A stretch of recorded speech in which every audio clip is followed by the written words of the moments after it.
You mentioned the dark, though. Let's dive into that one. When you talk about, for you, the dark, would you parallel that with the shadow? Is that what we're talking about? Facing your darkness would be facing your shadow. Would you use the same word?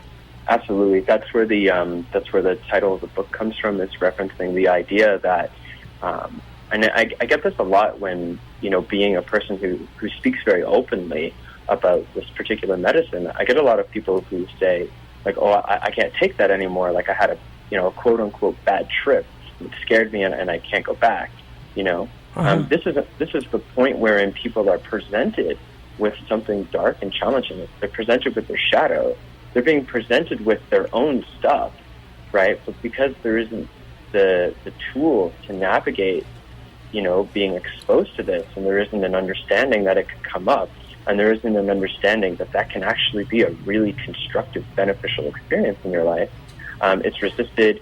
It's hidden from. It's ultimately kind of shelved and tried to be forgotten, repressed, these experiences. So, I think, I mean, on a broader scale, I think that, facing our darkness by actually being a part of recognizing that we all have this capability to more or less of a degree to feel like obscene levels of sadness and regret and loneliness and even prejudice. We all have this capability to feel these things, and it holds us back when we choose not to accept and acknowledge the truth of that, because then it just hangs out like your shadow behind your back. Right. It takes a lot of energy to pretend you're not something that exists in you. Absolutely. I find that there's a lot of, and I think great support for living in the beauty of life, and I support people who find themselves being drawn towards doing that.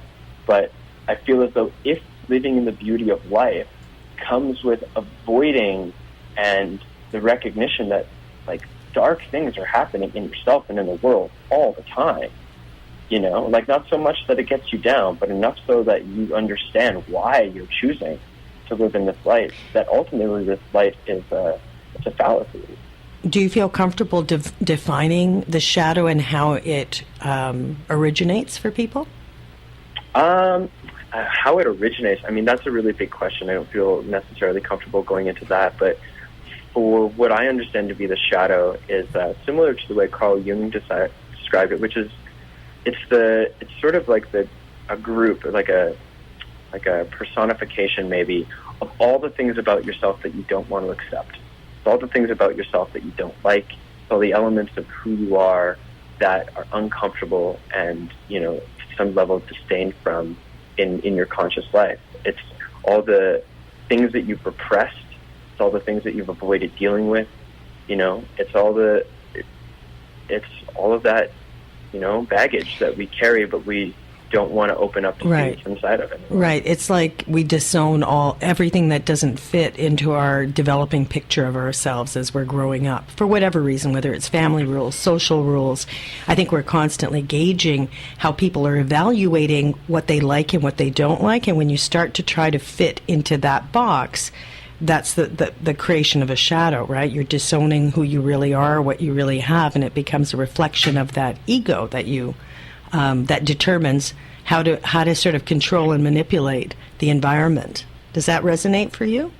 Yeah, to a degree. I think that regardless of how much spiritual work we all do, I mean, the shadow isn't just a repression, it's an element of it, but it's also our potential to feel uncomfortable experiences, So, like, an element of my shadow would be my ability to feel utterly alone. That's an element of my shadow. It's a part of myself that I would prefer not to face, right? Mm-hmm. So, I mean, tying it back to the mushrooms is that in this experience of facing the shadow on mushrooms, what people often call a bad trip, we have the opportunity to lay the light of our awareness upon our shadow. And if we can learn to be with it, there's a variety of things that happen, in my opinion, and in my experience. And the first thing is that you start to process these repressions because they're coming up so strongly because they've been hanging out down there for a while. You know, you've been avoiding this sadness, or you've been avoiding this anger, or you've been avoiding this regret, and so it's coming up, and it's coming up in full force, and you can't stop it. You know, and when you choose to just allow it to run through you, you go through a process that I discuss in the book called emotive psychosynthesis, wherein you allow these emotions to be processed in your mind.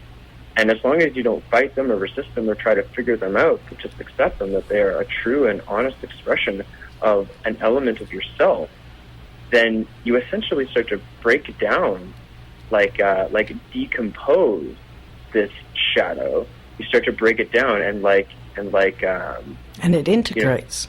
You know, and it becomes nourishment for the soil of your personal development.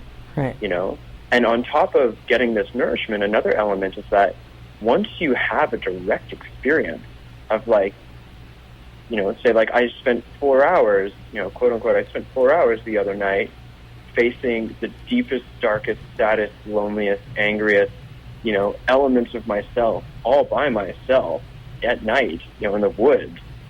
You know, like, this first day of the new job isn't really going to be all that difficult. You start to discover a sense of inner courage and bravery inside of yourself that you don't have, or we don't necessarily have the experience of having inside of us, because we don't have any rituals in our society that says, all right, we're going to consciously put ourselves or put our children into this really uncomfortable experience to show them, like, this is the truth of how dark the world can be, so that you can be brave, so that you can have courage to step into it and still shine your light. And I think a lot of people, they constantly facilitate an ongoing repression because they're afraid of their own dark feelings. So they to state or avoid or what have you. Yeah, it's like, it reminds me of a Robert Bly where he said we spend our life until 20 deciding which part of ourselves to put in the bag, and we spend the rest of our lives trying to get it out again. Right? Yeah.